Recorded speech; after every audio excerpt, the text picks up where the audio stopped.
Assalamualaikum warahmatullahi wabarakatuh. Salam Om Swastiastu, Namo Buddhaya, salam sejahtera bagi kita semua. Perkenalkan, saya Junia Sara selaku moderator dan juga perwakilan Universitas Esa Unggul sebagai Public Relations Practitioner Fakultas Teknik Informatika yang akan memimpin atau memandu jalannya fokus group discussion pada hari ini, yang juga sudah dihadiri oleh 3 orang partisipan mahasiswa yang tentu saja akan menjadi perwakilan suara bagi seluruh rekan mahasiswa lainnya. Baik, sebelum saya memulai diskusi pada siang hari ini, mohon izinkan saya untuk memperkenalkan 3 rekan partisipan kita yang sudah hadir di ruang Zoom saat ini. Baik, bismillahirrahmanirrahim. Assalamualaikum warahmatullahi wabarakatuh. Perkenalkan, saya Faisal Hulian Farrozi dengan NIM 2020 050235. Di sini saya sebagai perwakilan BEM Fakultas Ilmu Komputer. Terima kasih. Baik, Assalamualaikum warahmatullahi wabarakatuh. Perkenalkan, nama saya Syafira Fitria Rahmadina dengan NIM 20 2005 02165. Saya di sini selaku perwakilan dari HMJ Teknik Informatika. Baik, Assalamualaikum warahmatullahi wabarakatuh. Perkenalkan, nama saya Anggara Maesa Putra. NIM saya 2020 05022. Saya di sini perwakilan dari mahasiswa Fakultas Ilmu Informatika. Baik, terima kasih kepada rekan sekalian yang sudah memperkenalkan dirinya masing-masing. Di sini saya akan melanjutkan kepada tahap fokus topik dan juga latar belakang yang akan kita bahas serta tata cara berlangsungnya fokus group discussion pada hari ini. Adapun fokus topik diskusi kita pada hari ini ialah menyangkut finalisasi kebijakan untuk sistem pembelajaran metode hybrid learning sebagai pelaksanaan upaya preventif dalam mempersiapkan kegiatan perkuliahan di dalam Fakultas Teknik Informatika. Adapun berikut di bawah ini tata cara diskusi pada hari ini agar berjalan dengan lancar. Yang pertama, dengan melakukan sesi tanya jawab antar moderator dan partisipan. Yang kedua, moderator akan menanyakan 10 pertanyaan yang harus dijawab oleh ketiga partisipan. Dan yang ketiga, setiap partisipan memiliki kesempatan yang sama untuk menanggapi pertanyaan. Dan yang keempat, partisipan juga diperbolehkan untuk menginterupsi atau menambahkan jawaban dari partisipan lainnya. Provinsi DKI Jakarta kini telah menempati peringkat pertama dalam kasus sembuh tingkat provinsi di Indonesia, yang dalam artian bahwa kini DKI Jakarta penurunan yang sangat drastis dalam penyebaran virus COVID-19. Pandemi virus corona di seluruh DKI Jakarta hingga hari ini grafiknya semakin meningkat. Berdasarkan data dari Corona Jakarta Go.id, jumlah terinfeksi virus corona di DKI Jakarta telah mencapai 1.249.254, sedangkan yang meninggal disebabkan COVID-19 sebanyak 15.282 orang dan 865 positif aktif, serta 1.233.107 orang yang dinyatakan sembuh. Seiring menurunnya penyebaran virus COVID-19 di wilayah Jakarta, maka Universitas Esa Unggul akan menerapkan metode atau sistem hybrid learning sebagai pelaksanaan kegiatan perkuliahan di semester selanjutnya, artinya di mana kegiatan perkuliahan ini akan berlangsung secara tatap muka dan virtual dengan metode ganjil genap setiap minggunya. Kebijakan ini juga mewajibkan setiap mahasiswa dan dosen untuk melakukan swab antigen secara mandiri di setiap pertemuan perkuliahan tatap muka. Hal ini mendapatkan persetujuan dari seluruh manajemen universitas dan juga telah mendapatkan izin dari pemerintah setempat. Adapun alasan urgensi ini diberlakukan adalah perihal sistem full virtual yang dinilai tidak efektif dan tidak mencapai tujuan pembelajaran di S2. Hal ini mengacu pada adaptasi lingkungan kampus menghadapi new normal. Baik, mungkin kita langsung lanjut aja sesi tanya jawab. Untuk soal pertama, apakah menurut kalian hybrid learning solusi yang efektif di masa pandemik seperti ini? Teruntuk Faisal Kulian Afahru Rozi, waktu dan tempatnya saya persilahkan. Baik, terima kasih atas pertanyaannya Kak Junia. Menurut saya untuk hybrid learning ini akan menjadi solusi yang cukup efektif ya, meskipun di masa yang sekarang masih pandemi. Namun untuk saat ini menurut saya masa-masa kita ini udah bukan pandemi lagi, jadi kita ini sekarang udah endemi ya.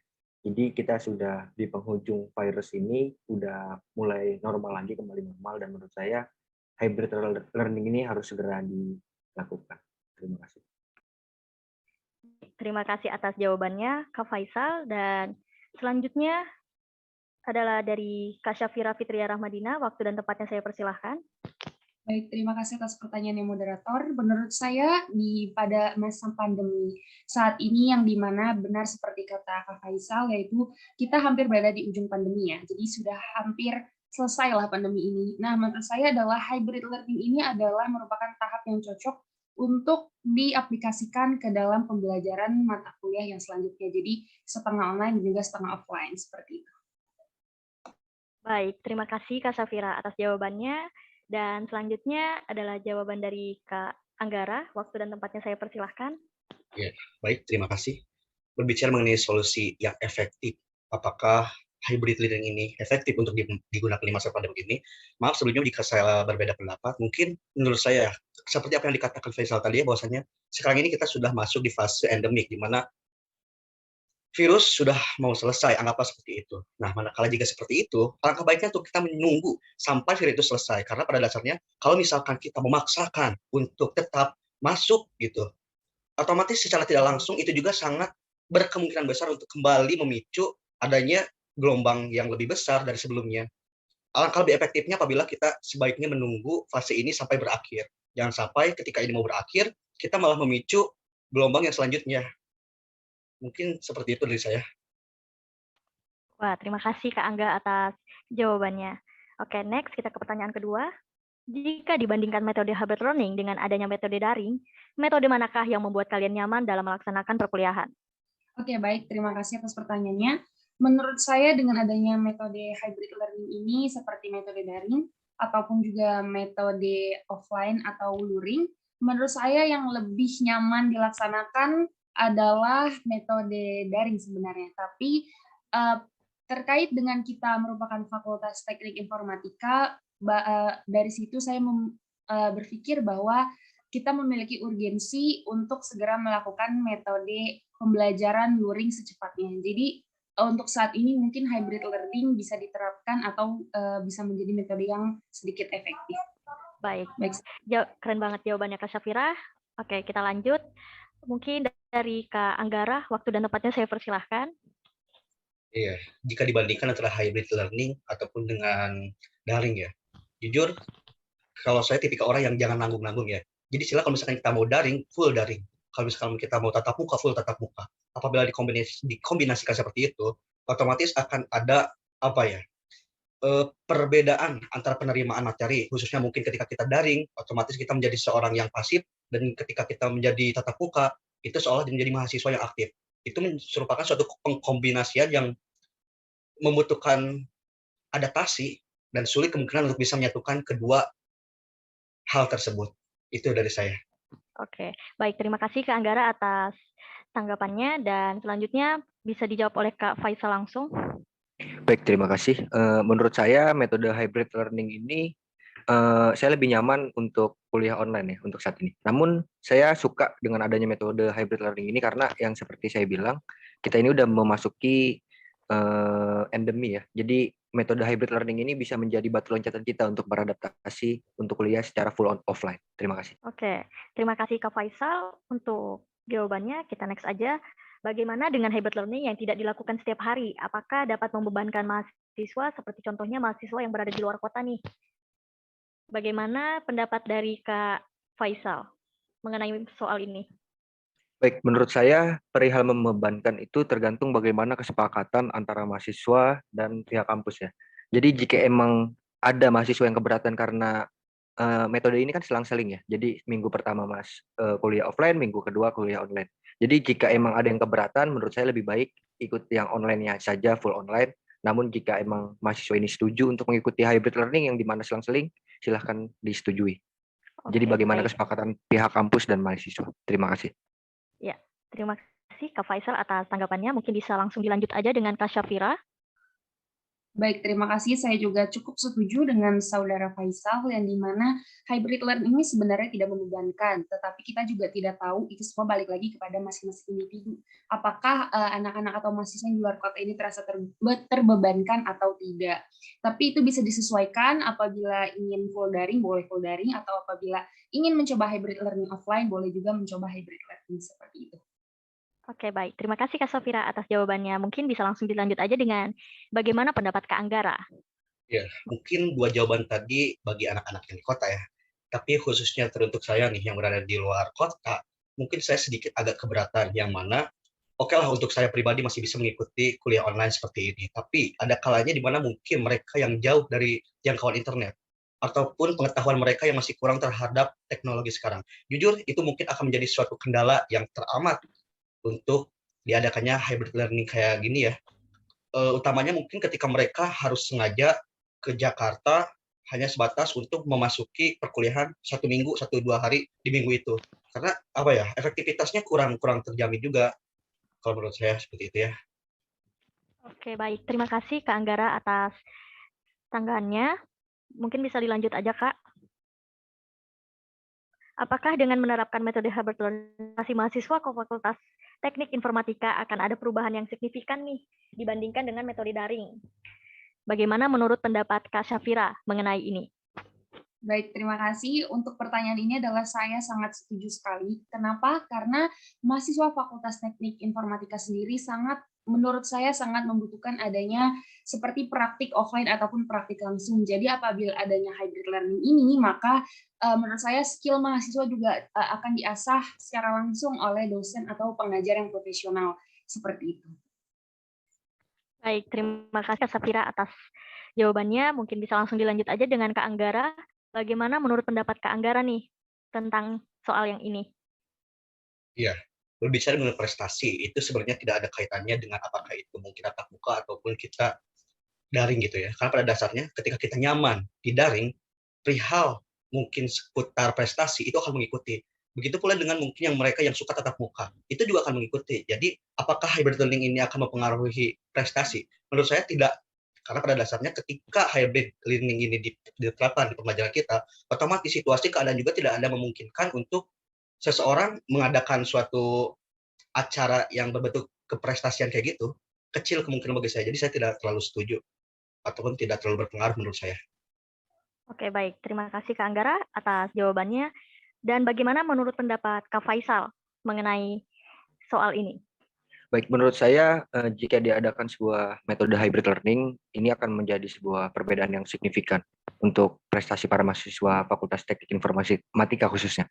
Karena menurut saya seperti yang kita lihat bahwa kuliah online ini banyak mahasiswa yang kadang kurang disiplin, dalam artian kalau misalnya kita kuliah offline, kita mungkin pagi-pagi mandi, sarapan, lalu kita berangkat ke kampus. Namun ketika kita kuliah online, kita masuk kelas hanya sekedarnya saja mendengarkan, bahkan ada yang off cam dan itu pun belum mandi, itu mungkin ya. Dan menurut saya dengan adanya kuliah hybrid ini, itu akan menjadikan seluruh mahasiswa khususnya Fakultas Teknik Informatika untuk mendapatkan sebuah kedisiplinan. Karena disiplin itu adalah jembatan untuk menuju kesuksesan. Terima kasih. Ya, keren banget nih jawaban dari Kak Faisal. Oke, kita langsung lanjut aja. Apakah kalian mempunyai saran atau peluang yang lebih efektif untuk membangun kepercayaan terhadap mahasiswa lain atau rekan kerja lainnya, terutama bagi mahasiswa teknik informatika yang dimana harus mempunyai kemampuan bekerja sama yang baik karena mereka akan sering mendapatkan proyek yang melibatkan banyak orang untuk mengerjakannya. Apakah lebih efektif menggunakan metode pembelajaran hybrid learning atau perlu menggunakan metode daring saja? Bagaimana menurut pendapat Kak Anggara mengenai soal yang ini? Pembelajaran hybrid learning atau metode daring saja. Seperti apa yang sudah saya katakan tadi, bahwasanya ketika kita mengkomunikasikan dua sistem yang jauh berbeda, itu jelas tetap pengelolaan penerimaan otak kita pun terhadap materi akan terbatasi kalau menurut saya. Kita yang udah terbiasa 2 tahun kegiatan di online, terus ketika kita harus mempersiapkan diri untuk ke offline, itu membutuhkan proses adaptasi yang agak lumayan kalau menurut saya mungkin ya. Mungkin ada peluang untuk lebih bagus untuk bagi mereka yang bisa menghadapi adaptasi yang lebih cepat. Tapi untuk mereka yang mungkin terlalu lama ataupun terlalu nyaman di zona yang udah-udah, itu malah mungkin akan menurunkan prestasi mereka. Sekian dari Oke. saya. Terima kasih Kak Anggara. Jadi bagaimana nih menurut pendapat Kak Syafira? Oke, baik. Terima kasih.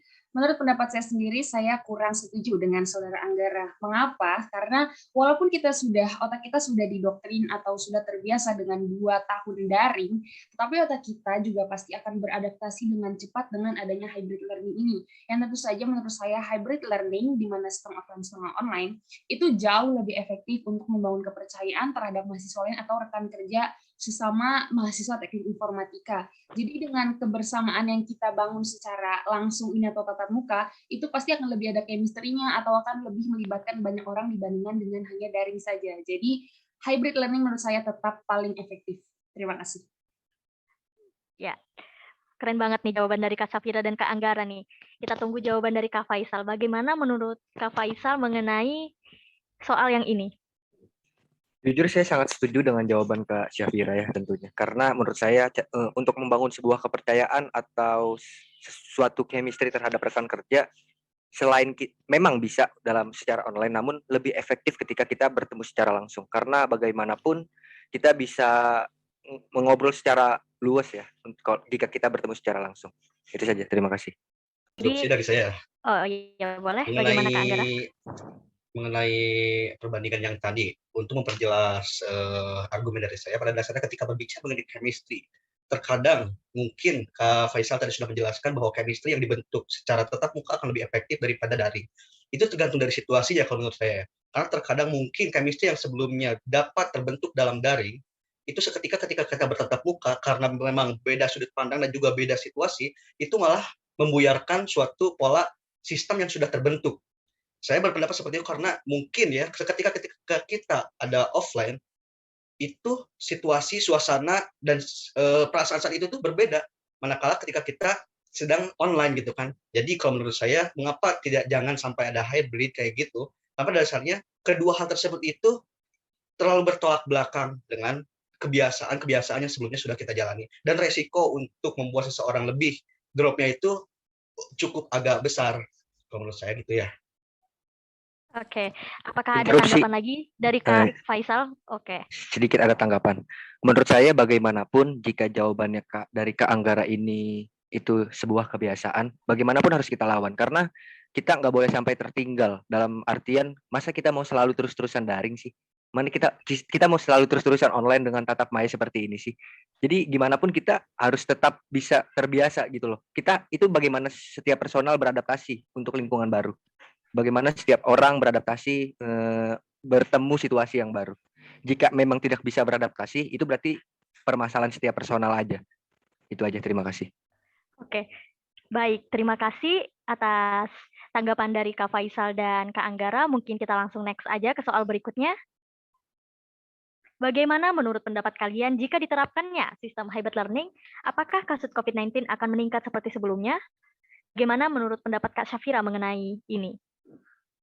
Ya, menurut saya melihat dari angka turunnya COVID di Indonesia, apalagi mungkin beberapa masyarakat sudah melakukan vaksin dan juga sudah tertib vaksin. Jadi sistem hybrid learning ini dinilai oleh saya cukup aman untuk dilakukan. Jadi kemungkinan mungkin ada, tapi mungkin hanya kecil. Jadi menurut saya yakin bahwa sudah 0,01% saja kemungkinannya. Jadi untuk saya pendapatnya bagaimana jika diterapkan sistem hybrid learning, itu saya sangat setuju sekali untuk kita berubah ke new era atau era selanjutnya. Terima kasih. Baik, terima kasih Kak Syafira atas tanggapannya, keren sekali. Dan mungkin bisa langsung aja dilanjut oleh Kak Faisal, bagaimana pendapat Kak Faisal mengenai ini? Baik, berbicara tentang kemungkinan itu mungkin ada, namun sangat kecil karena mengingat bahwa seluruh rakyat Indonesia sudah divaksinasi secara gratis yang diselenggarakan oleh pemerintah, dan menurut saya jika pun ada untuk adanya gelombang baru itu sangat kecil karena masyarakat sudah diprotek oleh vaksinasi. Terima kasih. Baik, terima kasih Kak Faisal atas jawabannya. Dan mungkin bisa langsung saja dilanjut oleh Kak Anggara. Ya, terima kasih. Apakah dengan penerapan hybrid learning ini dapat meningkatkan seperti sebelumnya? Ya, itu kemungkinan ya. Yang namanya kemungkinan bisa iya, bisa tidak. Tapi kalau kita harus pilih, mau iya atau tidak, tapi kita lebih safety ya, yang dimana kalau saya lebih berpendapat untuk kemungkinan iyanya itu untuk diminimalisir. Dan sebelum pandemi ini berakhir, menurut saya wajib untuk kita menjaga agar jangan sampai dengan adanya hybrid learning ini lebih memicu peningkatan atau kemungkinan kecil itu menjadi suatu hal yang besar. Karena segala sesuatu yang besar itu berawal dari yang kecil. Segala sesuatu yang sangat diidam-idamkan itu berawal dari suatu hal yang disepelekan. Jadi, kenapa tidak kita menunggu untuk hal yang lebih baik, sedikit lagi hanya menunggu gitu. Jangan terlalu tergesa-gesa, tetapi menimbulkan atau memicu suatu hal yang dampak buruk buat kita sendiri. Itu sih kalau dari menurut saya. Baik, keren sekali jawabannya. Terima kasih Kak Anggara atas sanggahannya. Mungkin bisa langsung aja kita lanjut ke soal berikutnya. Bagaimana menurut pendapat kalian nih? Apakah dengan adanya penerapan metode hybrid learning ini sangat penting untuk diterapkan saat masa pandemi seperti ini di dalam Fakultas Teknik Informatika? Mungkin bisa dijawab terlebih dahulu dengan Kak Faisal. Baik, terima kasih. Menurut saya metode hybrid learning ini sangat penting untuk diterapkan meskipun saat pandemi. Namun menurut saya untuk saat ini kita udah bukan pandemi lagi ya. Jadi dalam artian kita sudah aman lah. Iya, sudah endemi. Iya. Kita sudah aman dalam melaksanakan metode hybrid learning ini dan menurut saya sangat efektif untuk para mahasiswa khususnya Fakultas Teknik Informatika untuk mengadakan metode hybrid ini karena bisa praktek dan lain-lain di kampus. Jadi lebih efektif. Terima kasih. Baik, terima kasih Kak Faisal atas jawabannya. Dan bagaimana nih menurut pendapat Kak Anggara mengenai ini? Ya, saya rasa kembali lagi ya, saya rasa kurang efektif sih kalau dari saya. Karena kalau mau daring kita daring, kalau mau tatap muka kita tatap muka sekalian. Jangan dicampur-campur kayak gini. Gimana ya, kesannya tuh kayak kurang efektif aja buat saya. Ya, baik Kak Anggara, terima kasih. Dan bagaimana nih pendapat Kak Syafira mengenai ini? Ya, baik, saya tetap konsisten juga dengan jawaban saya.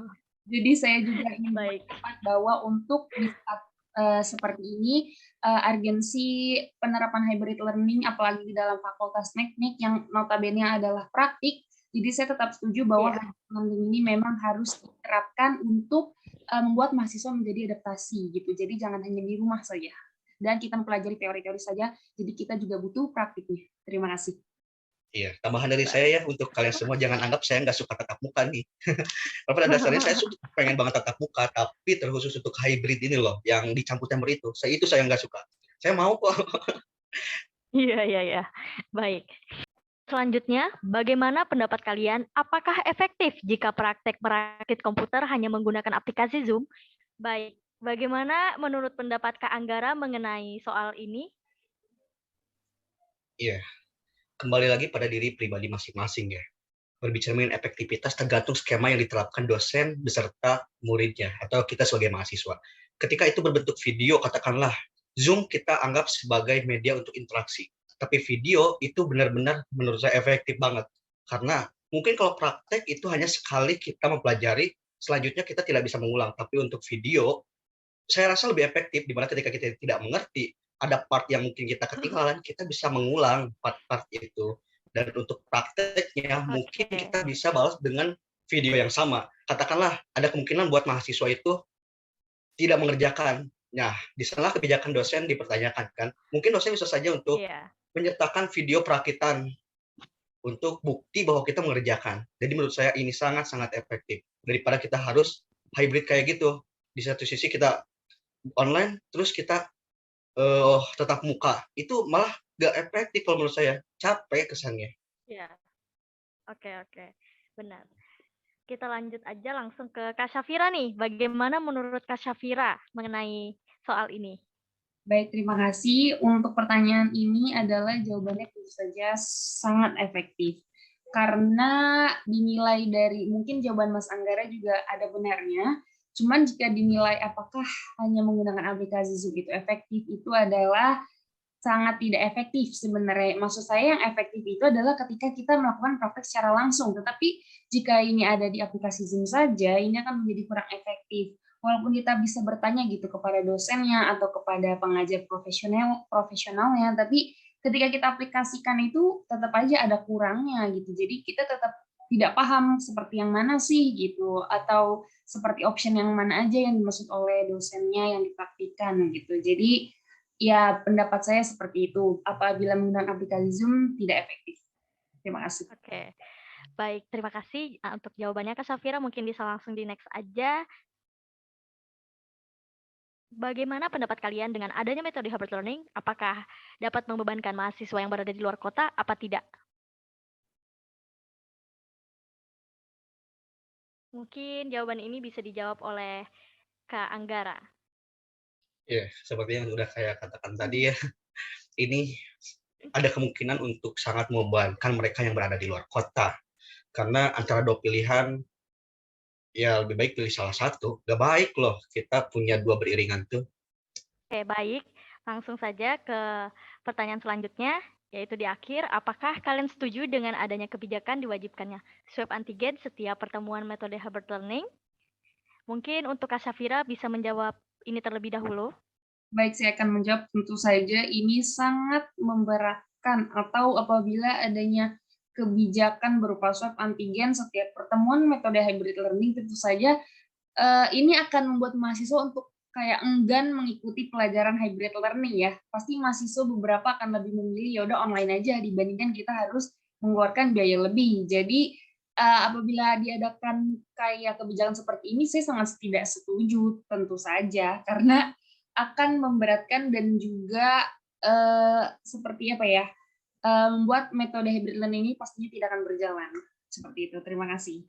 Baik, terima kasih Kak Safira atas jawabannya. Mungkin bisa langsung dilanjut aja oleh Kak Faisal. Bagaimana Kak Faisal, menurut pendapat Kak Faisal mengenai ini? Saya sangat setuju sekali dengan tanggapan Kak Syafira ya. Karena menurut saya ini kan salah satu syarat untuk kita mengikuti perkuliahan secara hybrid ya. Jadi kita harus melakukan swab sebelum kuliah dan menurut saya kita ini kan sudah divaksinasi. Jadi untuk syaratnya itu mungkin hanya vaksinasi saja tanpa perlu swab antigen. Dan itu kan vaksinasi juga berfungsi untuk memprotek tubuh kita dari virus COVID tentunya. Dan selain memberatkan mahasiswa, menurut saya swab untuk setiap pertemuan itu bisa membuat kanker ya. Karena penyebabnya swab, kalau keseringan swab itu menyebabkan kanker atau kantong kering. Terima kasih. Oke, terima kasih Kak Faisal atas jawabannya. Mungkin terakhir pendapat dari Kak Anggara nih, bagaimana menurut Kak Anggara mengenai ini? Sekian banyaknya pertanyaan, mungkin di pertanyaan ini yang kita satu suara lah. Kembali lagi yang tadi ya, maksudnya berbicara mengenai hybrid learning aja saya udah kurang pro kan ya. Apalagi mengenai kebijakan antigen yang tiap pertemuan metode harus gitu kan. Dari tadi bertanyakan tentang perihal mereka yang di luar kota, mereka yang ini, mereka yang itu, dengan segala kebijakan, apalagi tambah ini gitu loh. Ini benar-benar sangat-sangat memberatkan. Ya. Baik, terima kasih Kak Anggara atas sanggahannya. Baik, berdasarkan sesi tanya jawab di atas, dapat saya simpulkan bahwa hybrid learning merupakan solusi yang efektif bagi mahasiswa IT dan kemungkinan besar Universitas Esa Unggul akan menerapkan metode atau sistem hybrid learning yang akan dilaksanakan di semester depan. Artinya, di mana kegiatan perkuliahan ini akan berlangsung secara tatap muka dan virtual dengan metode selang-seling atau ganjil genap setiap minggunya. Lanjut atau solusi yang dapat dilakukan bagi universitas untuk melaksanakan hybrid learning tanpa merugikan pihak manapun adalah dengan mengeluarkan kebijakan berupa wajib vaksin bagi seluruh dosen dan mahasiswanya. Dengan ini juga maka pemberlakuan peraturan berupa hanya mahasiswa yang sudah memiliki vaksin yang boleh mengikuti pembelajaran harus dilakukan. Menurut pendapat saya, hal ini dapat berperan efektif untuk mencegah kembali naiknya angka kasus positif COVID-19 gelombang berikutnya. Selain itu, vaksin bisa lebih dijangkau oleh berbagai kalangan juga. Vaksin telah gratis oleh pemerintah untuk rakyatnya sehingga mahasiswa maupun dosen tidak lagi memerlukan tes swab antigen COVID-19 secara mandiri di setiap pertemuan perkuliahan dan juga tidak harus mengeluarkan biaya yang lebih. Sekian pembahasan fokus group discussion kita pada hari ini. Adapun jika ada suatu pembahasan yang sekiranya masih kurang jelas dan belum terselesaikan, maka bisa saja direncanakan pertemuan diskusi kembali di kemudian hari. Kurang lebihnya mohon dimaafkan. Saya selaku moderator pamit undur diri. Wassalamualaikum warahmatullahi wabarakatuh. Waalaikumsalam. Waalaikumsalam warahmatullahi wabarakatuh.